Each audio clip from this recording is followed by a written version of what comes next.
ಒಂದು ನಿಮಿಷ ಬಂದೇ ಇರು. ಎಲ್ಲೂ ಹೋಗ್ತೀಯಾ? ಅಂಜನಿಗೆ ಫೋನ್ ಮಾಡಿ ಕೇಳ್ತೀನಿ ಸೂರ್ಯ ಅವರು ವಾಪಸ್ ಏನಾದರೂ ಬಂದ್ರಾ ಅಂತ. ಇರು. ಸಮಾಧಾನ ಮಾಡ್ಕೊಂಬಗ್ಳೆ, ಇಷ್ಟೊಂದು ಉದ್ವೇಗ ಒಳ್ಳೇದಲ್ಲ. ನೀನು ನೋಡ್ತಾ ಇದ್ರೆ ಎಂಥವ್ರಿಗೂ ಅನುಮಾನ ಬರುತ್ತೆ. ಇಲ್ಲಮ್ಮ, ನಾನು ಎಷ್ಟೋ ಸಲ ಅಂದ್ಕೊಂಡಿದ್ದೀನಿ ನಾನು ವೈದೇಹಿ ಅಲ್ಲ ವೈಜಯಂತಿ ಥರ ಇರಬೇಕು ಅಂತ. ಆದರೆ ನನ್ನ ಭಾವನೆ ನನಗೆ ಹಿಡಿತದಲ್ಲಿ ಸಿಗ್ತಾ ಇಲ್ಲ. ಏನು ಮಾಡಬೇಕು ಅಂತಲೇ ಗೊತ್ತಾಗ್ತಾ ಇಲ್ಲ. ವೈಜಯಂತಿ ಆಗಿರೋದಕ್ಕೆ ತುಂಬ ಕಷ್ಟ ಆಗ್ತಿದೆಯಮ್ಮ.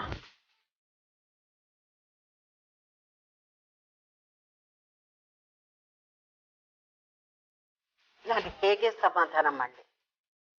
ನೀನು ಪಟ್ಟಿರೋ ಕಷ್ಟ, ಅನುಭವಿಸಿರೋ ನೋವಿನ ಮುಂದೆ ನಾನು ಏನೇ ಸಮಾಧಾನ ಹೇಳಿದ್ರು ಅದು ಕಮ್ಮಿನೇ ಕಂದ.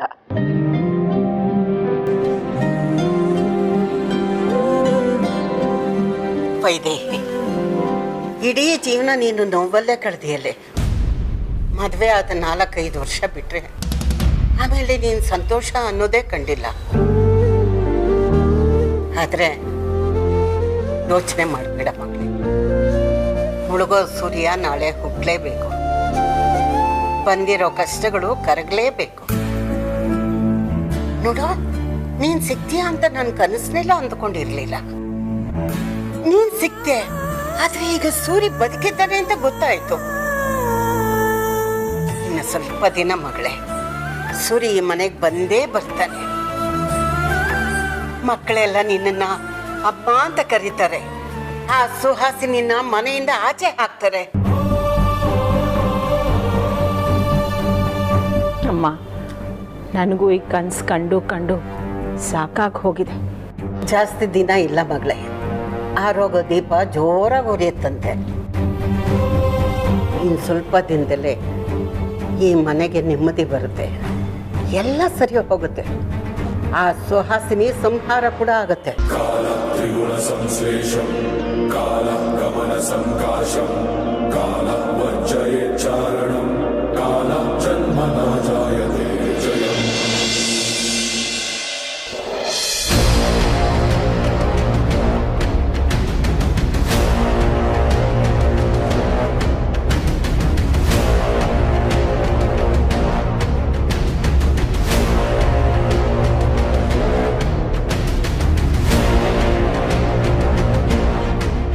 Welcome back ರಾಯ್ರೆ.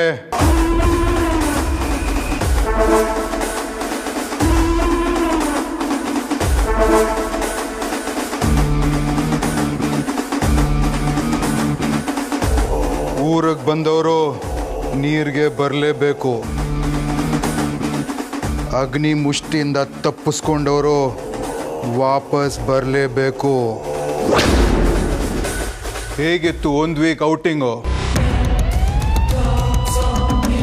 ಸ್ವಲ್ಪ ದಪ್ಪ ಆಗಿದಾರ ಅನ್ಸತ್ತಲ್ಲ? ವಾಚ್ಮ್ಯಾನ್ ಮನೆ ಊಟ ಚೆನ್ನಾಗಿ ಸೇರಿದ ಅನ್ಸುತ್ತೆ. ಅಯ್ಯಪ್ಪ ಅಪ್ಪಿ, ನನ್ಗೆ ಯಾಕೋ ಇಷ್ಟೊಂದು ಚಿತ್ರಹಿಂಸೆ ಕೊಡ್ತಾ ಇದ್ಯಾ? ನಾನು ನಿನ್ಗೇನ್ ಮಾಡಿದ್ದೆ? ಏನೋ ಅನ್ಯಾಯ ಮಾಡಿದ್ದೆ?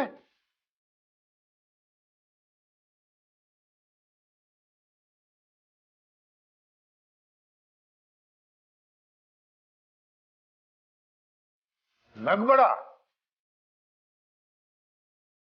ನನ್ನ ಪಾಡ್ಗೆಲ್ಲೋ ಇದ್ದವನ್ನ ಕರ್ಕೊಂಬಂದು ಯಾಕೀಗ ಹಿಂಸೆ ಕೊಡ್ತಾ ಇದೆಯಾ? ನನ್ನಿಂದ ನಿನ್ಗೇನ್ ಅನ್ಯಾಯ ಆಗಿದೆ? ಏನ್ ಅನ್ಯಾಯ ಮಾಡಿದ್ಯಾ?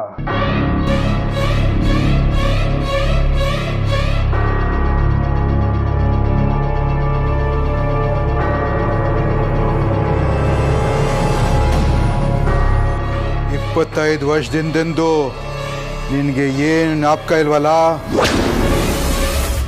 Mister Suryanarayana Vashishtha, I am sorry, justice Suryanarayana Vashishtha.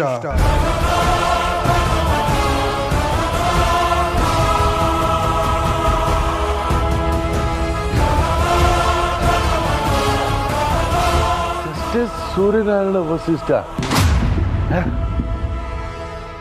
ನಾನು ಜಸ್ಟಿಸ್ ಸೂರ್ಯನಾರಾಯಣ ವಸಿಷ್ಠ ಅಲ್ಲ.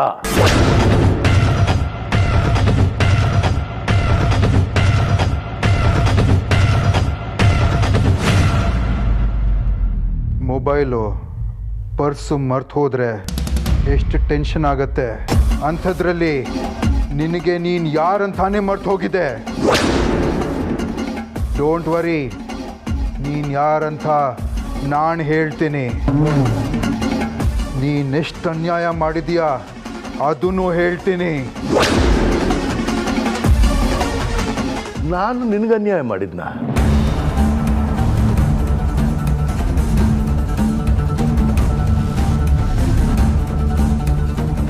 ನಿನ್ನ ಹೆಸರು ಸೂರ್ಯನಾರಾಯಣ ವಶಿಷ್ಠ.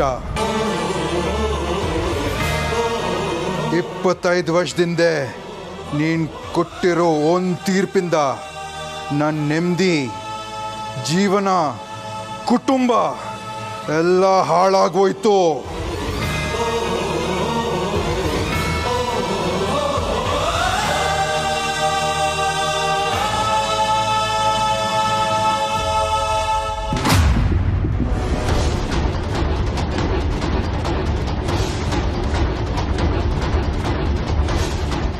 ನಾನು ಜಡ್ಜ್ ಆಗಿದ್ನ? ನೀನು ನನ್ನ ತಂದೆ ತಾಯಿಗೆ ಜೀವಾವಧಿ ಶಿಕ್ಷೆ ಕೊಟ್ಟೆ. ನಿನ್ನಿಂದ ನನ್ನ ತಂದೆ ತಾಯಿ ಈಗಲೂ ಜೈಲಲ್ಲಿದ್ದಾರೆ.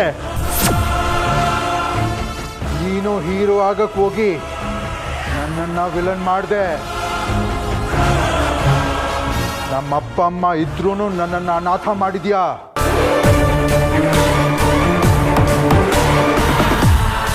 ಈ ವಿಲನ್ ಅಗ್ನಿನ ಹುಟ್ಟಾಕಿದೋ ನೀನೇ.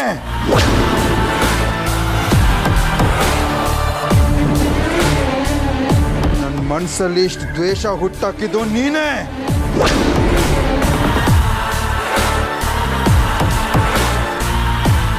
ಎಲ್ಲದಕ್ಕೆ ಕಾರಣ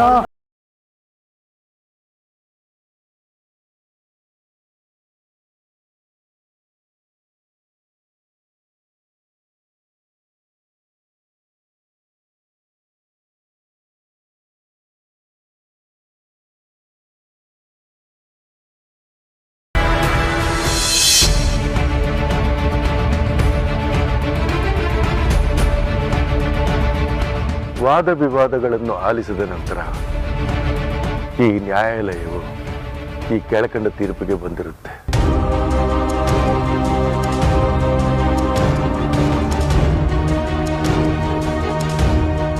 ದ ಕೋರ್ಟ್ ಇಸ್ ಅಡ್ಜರ್ನ್ಡ್. ಅಂದ್ರೆ ಜಸ್ಟಿಸ್ ಸೂರ್ಯನಾರಾಯಣ ವಶಿಷ್ಠ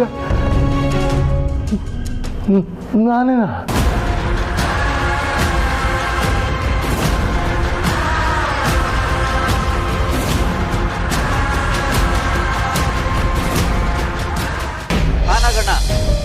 ಅದೇ ನಿನ್ನೆ ಪೇಪರ್ನಲ್ಲಿ ಅವ್ರ ಫೋಟೋ ಬಂದಿತ್ತಲ್ಲ, ನೀನು ನೋಡಿದೀಯಲ್ಲ? ಬಿಳಿ ಜುಬ್ಬ ಹಾಕೊಂಡಿದ್ರು. ನಮ್ಮ ಬೀದಿ ಕೊನೆಯಲ್ಲಿರೋ ರಾಮಣ್ಣನ ಅಂಗಡಿಲಿರೋ CCTVಯಲ್ಲಿ ನಾನು ಅವ್ರನ್ನ ನೋಡಿದೆ. ಹಾಗೆ ನಿಮ್ಮ ಅಂಗಡಿ ಹತ್ರನೂ ಅವ್ರು ಕಾಣಿಸ್ಕೊಂಡ್ರು ಅಂತ ನಿನ್ನೆ ಗಂಗಣ್ಣ ಹೇಳ್ದ. ನಿಮ್ಮ ಅಂಗಡಿ ಮೇನ್ ರೋಡ್ನಲ್ಲಿ ಇದೆಯಲ್ಲ, ಒಂಚೂರು CCTV ಫುಟೇಜ್ ತೆಗೆದು ನೋಡೋದಕ್ಕಾಗತ್ತಾ? ಏನಂತೆ? ಹೌದಾ? ಸರಿ. ಏನಂದ್ರು ರೀ? ಇಲ್ಲ ಪರಿ, ಅವ್ರ ಕ್ಯಾಮ್ರಾದಲ್ಲೂ ಕಾಣಿಸಿಲ್ವಂತೆ. ಇನ್ನು ಎಲ್ಲಿಗೆ ಹೋಗಿರ್ಬೋದು ಇವರು? ಪರಿ, ನನಗೆ ಒಂದು ವಿಚಾರ ಅರ್ಥ ಆಗ್ತಾ ಇಲ್ಲ. ನಿನ್ನೆ ರಾತ್ರಿ ನಾನು ಬಸ್ ಸ್ಟ್ಯಾಂಡು, ರೈಲ್ವೆ ಸ್ಟೇಷನ್ನು ಎಲ್ಲ ಹೋಗ್ದೆ, ಅವ್ರು ಅಲ್ಲೂ ಕಾಣಲಿಲ್ಲ. ನಮ್ಮ ಆಟೋದವ್ರ ಗ್ರೂಪಲ್ಲೂ ಹಾಕಿದ್ದೀನಿ, ಅವ್ರು ಯಾರ ಕಣ್ಣಿಗೂ ಇವ್ರು ಕಾಣಿಸ್ಕೊಂಡಿಲ್ಲ. ಇನ್ನು ಎಲ್ಲಿ ಹೋಗಿರ್ಬೋದು ಪರಿ? ಈಗೇನ್ರಿ ಮಾಡೋದು? ನಮ್ಮ ಕೈಯಲ್ಲಿ ಏನೂ ಮಾಡೋದಕ್ಕಾಗಲ್ಲ ಪರಿ. ಒಂದು ವೇಳೆ ವೇದ ಅಂತ ಹೇಳಿ ಪೊಲೀಸ್ ಕಂಪ್ಲೇಂಟ್ ಕೊಡಬೇಕಾಗುತ್ತೆ ಅಷ್ಟೇ. ರೀ ನೋಡಿ, ಹೇಳೋದೇ ಬರುತ್ತೆ. ಅಮ್ಮ ಕೊಡ್ತೀನಿ ಅಂತ ಹೇಳಿದಾಳೆ. ಅಂದರೆ ಈ ವಿಷಯನ ವೇದಾಂತಕ್ಕೆ ಹೇಳಿದ್ಲಂತೆ. ಅವರು ಪೊಲೀಸ್ ಸ್ಟೇಷನ್ಗೆ ಹೋಗಿ ಒಂದು ಕಂಪ್ಲೇಂಟ್ ಕೊಟ್ಟು ಅವ್ರ ಹತ್ರನೇ ಹುಡುಕ್ಸೋಣ ಅಂತ ಹೇಳಿದಾನಂತೆ. ಏನೋಪ್ಪ, ಒಂದು ಸುಳು ಸಿಕ್ಕಿ ವೇದಾಂತಕ್ಕೆ ಅವ್ರ ಅಪ್ಪ ಸಿಕ್ಕಿದ್ರೆ ಸಾಕು. ಛೇ, ನಮ್ಮ ಮನೆಯಲ್ಲಿ ನಮ್ಮ ಕಣ್ಮುಂದೆನೇ ಇದ್ಕೊಂಡು ಕಾಣೆ ಆಗೋದ್ರಲ್ಲ ಅವರು. ಅಪ್ಪ ವೇದಾಂತ ಅವ್ರ ತಂದೆನ ಹುಡುಕೊಂಡು ಊರಲ್ದ. ಅವರು ನಮ್ಮ ಮನೆಯಲ್ಲೇ ಇದ್ರು ನಾವೇನು ಮಾಡೋದಕ್ಕಾಗಲಿಲ್ಲ. ಅಲ್ಲ, ಅವರಾದ್ರೂ ಹೇಳ್ಬೋದಾಗಿತ್ತಲ್ವಾ ಹಿಂಗೆ ಅಂತ. ರೀ, ಅವ್ರು ನಮ್ಮ ಮನೆಗೆ ಬಂದಾಗ ನನಗೆ ಹೆಂಡತಿ ಮಕ್ಕಳು ಯಾರು ನೆನಪು ಇಲ್ಲ ಅಂತ ಹೇಳಿದ್ರಪ್ಪ.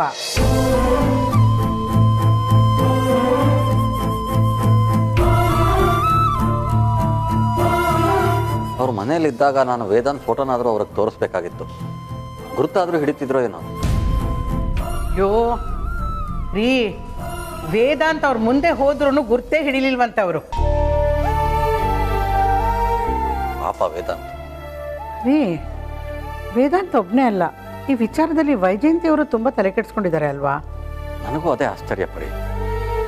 ಬೆಳಗ್ಗೆಯಿಂದ ಅವರು 3-4 ಸಲ ಫೋನ್ ಮಾಡಿದ್ರು, ವೇದಾಂತ್ ಅವ್ರ ತಂದೆ ಸಿಕ್ಕಿದ್ರಾ ಅಂತ. ಅಯ್ಯೋ, ನನಗೂ 4 ಸಲ ಫೋನ್ ಮಾಡಿದ್ರು ರೀ. ನಾನು ಅದೇ ಯೋಚನೆ ಮಾಡಿದೆ, ಇವ್ರಿಗೆ ಯಾಕೆ ವೇದಾಂತ್ ಅವ್ರ ತಂದೆ ಮೇಲೆ ಇಷ್ಟೊಂದು ಕಾಳಜಿ ಅಂತ. ಪುನೀತ್, ನಿಂಗೆ ನೆನಪಿದ್ಯಾ, ನಮ್ಮ ಮನೆಗೆ ಸೂರ್ಯನಾರಾಯಣ ಅವರು ಅಗ್ನಿ ಜೊತೆ ಬಂದಾಗ ವೈಜಯಂತಿ ಅವರು ಆ ಅಗ್ನಿ ಕಾರಿಂದ ಓಡ್ ಹೋಗಿದ್ರು. ಅಯ್ಯೋ, ಆ ವಿಷಯ ಬಿಡ್ರಿ. ನೆನ್ನೆ ನಮ್ಮ ಮನೆಗೆ ಅಮ್ಮ ಜೊತೆಲಿ ಬಂದಿದ್ರಲ್ಲ, ಏನೋ ಒಂಥರ ಗಾಬರಿಯಾಗಿ ಅವ್ರ ಬಗ್ಗೆ ತುಂಬ ವಿಚಾರ ಮಾಡ್ತಿದ್ರು. ಆದರೂ ರೀ, ನಾನು ವೈಜಯಂತಿ ಅವ್ರನ್ನ ನೋಡಿದಾಗಲೆಲ್ಲ ಅವ್ರ ಕೆಲಸದವ್ರು ಹೌದೋ ಅಲ್ವೋ ಅಂತ ನನಗೆ ಅನುಮಾನ. ಅದೇ ರೀ, ಒಂದಷ್ಟು ದಿನ ನಮ್ಮ ಮನೇಲಿ ಇದ್ರಲ್ಲ, ನಮ್ಮ ಮೊಮ್ಮಗುನ ಸ್ವಂತ ಅವ್ರ ಮೊಮ್ಮಗು ಥರನೇ ನೋಡ್ಕೋತಾ ಇದ್ರು. ನೀವೇನೇ ಹೇಳ್ರಿ, ಈ ಕೆಲಸದವರು ಅಂತ ಅನ್ನಿಸ್ಕೊಂಡವರು ಇಷ್ಟೆಲ್ಲ ಕಾಳಜಿ ತೋರಿಸ್ತಾರಾ? ಬರೀ ಇನ್ನೊಂದು ವಿಚಾರ ಗಮನಿಸಿದ್ಯಾ, ಅವ್ರ ಮುಖದಲ್ಲಿ ಶ್ರೀಮಂತಿಕೆ ಕಳೆ ಎದ್ದು ಕಾಣುತ್ತೆ. ಅವ್ರು ಹೇಳೋ ಹಾಗೆ ನನಗೆ ಯಾವತ್ತೂ ಅವರು ಬಡವರು ಅಂತ ಅನ್ನಿಸ್ಲೇ ಇಲ್ಲ.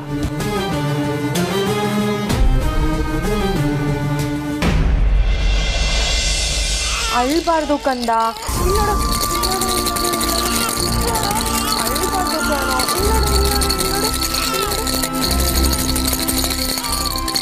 ಅಳ್ಬಾರ್ದು ಪುಟ್ಟ. ಕ್ರೈಮ್ ಪಾರ್ಟ್ನರ್, ಓಯ್ ಕ್ರೈಮ್ ಪಾರ್ಟ್ನರ್, ಏನು ಬೆಳಿಗ್ಗೆನೆ ವಾದ್ಯಗೋಷ್ಠಿ ಶುರು ಮಾಡ್ಕೊಂಡ್ಬಿಟ್ಟಿದ್ಯಲ್ಲ? ಹೂ ಕಣಮ್ಮ, ತುಂಬ ಹೊತ್ತಿಂದ ಅಳ್ತಾನೆ ಇದ್ದಾನೆ. ಹಸಿವಾಗ್ತದೆ ಅಂತ ಫೀಡಿಂಗ್ ಮಾಡಿಸ್ದೆ, ಆದರೆ ಮತ್ತೆ ಈಗ ಅಳಕ್ ಶುರು ಮಾಡ್ದ. ಹೌದಾ? ಕೊಡಲಿ. ಓನಮ್ಮ, ಓಕಮ್ಮ, ಓಕೆ ಓಕೆ ಹೇಳದಮ್ಮ.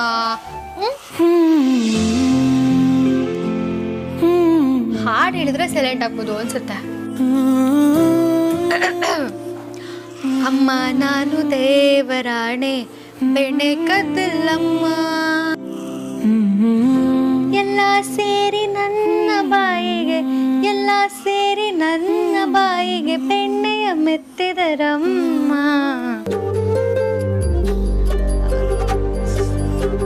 ಹಾಡು ಹೇಳಿದ್ರು ಸೈಲೆಂಟ್ ಆಗ್ತಿಲ್ವಲ್ಲ, ಏನ್ ಮಾಡೋದು? ಅಕ್ಕ, ಸೂಪರ್ ಐಡಿಯಾ ಬಂದಿದೆ, ಹಿಡ್ಕೊ. ಅಮ್ಮು ಎಲ್ಲಿಗೆ? ಬಂದೇರಕ್ಕ. ಅಳ್ಬಾರ್ದು ಪುಟ್ಟ, ಅಳ್ಬಾರ್ದು ಅಳ್ಬಾರ್ದು.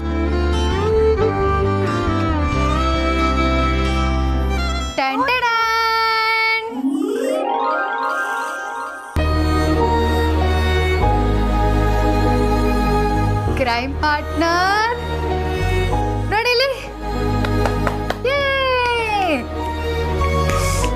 ಇಲ್ಲೋಡಿ ಅಕ್ಕ, ಕೊಡಕ್ಕ ಇಲ್ಲಿ ಆಲಮ್ಮ, ನೋಡಿಲಿ. ಅಳ್ಬಾರ್ದಮ್ಮ, ಅಳ್ಬಾರ್ದು. ಇಲ್ಲಿ ನೋಡಿ, ಯಾರಿದು ಯಾರಿದು? ಇದು ಸೀನಿಯರ್ ಕ್ರೈಮ್ ಪಾರ್ಟ್ನರ್, ನೀನು junior crime partner.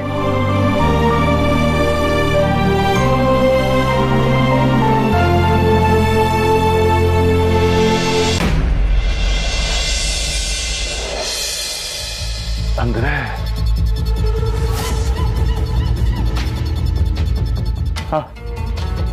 Bettappa, Subhadramma,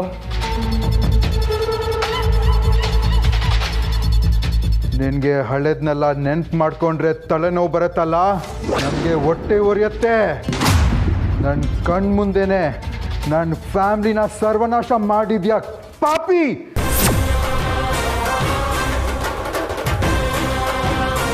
ಅಂದ್ರೆ ನೀನು ಬೆಟ್ಟಪ್ಪ ಸುಭದ್ರಮ್ಮನ ಮಗನ? ಹೌದು, ನಾನೇ ಬೆಟ್ಟಪ್ಪ ಸುಭದ್ರಮ್ಮನ ಮಗ ಅಗ್ನಿ.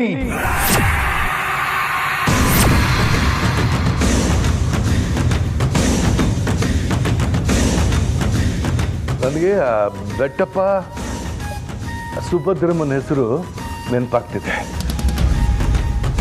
ಆದರೆ ನಾನು ಏನು ಜಡ್ಜ್ಮೆಂಟ್ ಕೊಟ್ಟೆ ಅದು ನೆನಪಾಗ್ತಿಲ್ಲ. ಏನು ಜಡ್ಜ್ಮೆಂಟ್ ಕೊಟ್ಟೆ ಅಗ್ನಿ?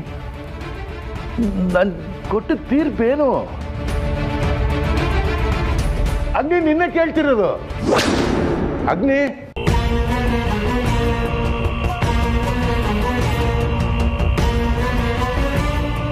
ಅಗ್ನಿ,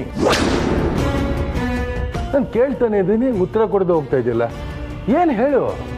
ಆ ನೋವನ್ನ ನೀನು ಅನುಭವಿಸ್ಬೇಕು.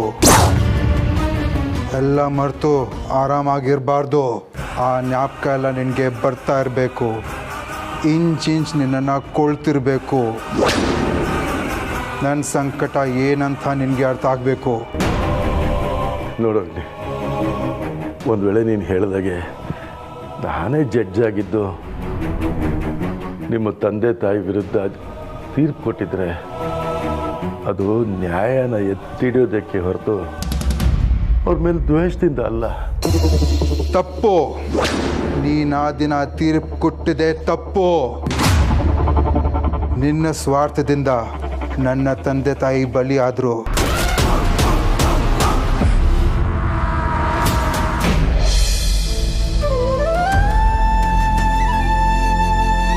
ಅಕ್ಕ ನೋಡ್ದಾ ಜೂನಿಯರ್ ಕಡೆ ಪಾರ್ಟ್ನರ್ ಎಷ್ಟು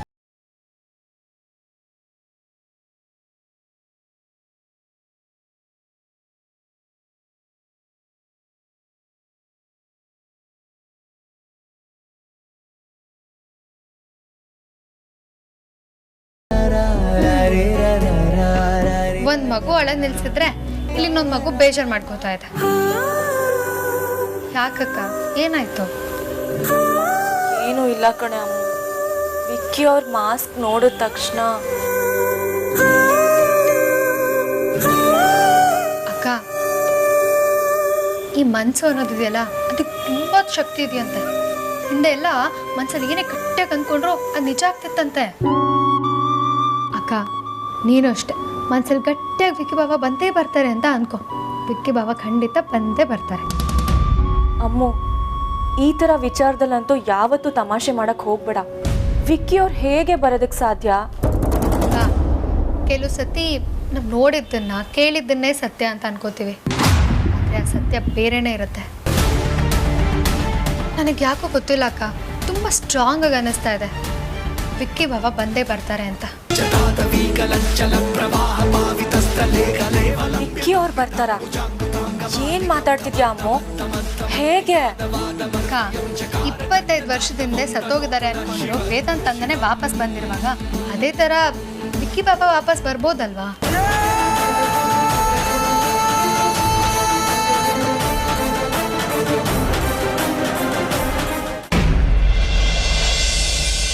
ನನ್ನ ಕುಟುಂಬನ ನಾಶ ಮಾಡಿದೆಯಲ್ಲ,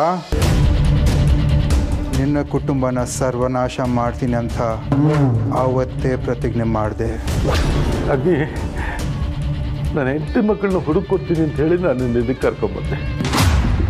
ಈಗ ನೋಡಿದ್ರೆ ನನ್ನ ಕುಟುಂಬನ ನಾಶ ಮಾಡ್ತೀನಿ ಅಂತ ಹೇಳ್ತಾ ಇದೆಯಲ್ಲ, ಇದಕ್ಕೆ ನಾನು ಏನು ಹೇಳಲಿ? ದ್ವೇಷ ಅಂತಾರೆ ಇದಕ್ಕೆ. ನನ್ನ ಹೆಸರು ಅಗ್ನಿ ಯಾಕೆ ಗೊತ್ತಾ? ನನ್ನ ಹೊಟ್ಟೆ ಒಳಗೆ ಉರಿತಿರೋ ಬೆಂಕಿಯಿಂದ. ನನ್ನ ಹೊಟ್ಟೆ ಒಳಗೆ ಬೆಂಕಿ ಹಾಕಿದ್ದು ನೀನೇ. ಅದಕ್ಕೆ ನಿನ್ನನ್ನು ಇಲ್ಲಿ ಕರ್ಕೊಂಬಂದಿರೋದು. ನಾನು ನಿನಗೆ ಮಾತು ಕೊಟ್ಟಾಗೆ ನಿನ್ನ ಹೆಂಡತಿ ಮಕ್ಕಳನ್ನ ಹುಡುಕಿಟ್ಟಿದ್ದೀನಿ. ಏನಂದೆ? ನನ್ನ ಹೆಂಡತಿ ಮಕ್ಕಳನ್ನ ಹುಡುಕಿಟ್ಟಿದ್ಯಾ? ಎಲ್ಲಿದ್ದಾರೆ ಅವರು? ನಿನ್ನ ಕುಟುಂಬದ ಒಂದು ಸಣ್ಣ ಸ್ಯಾಂಪಲ್ ತೋರಿಸ್ತೀನಿ. ಸುಹಾಸಿನಿ.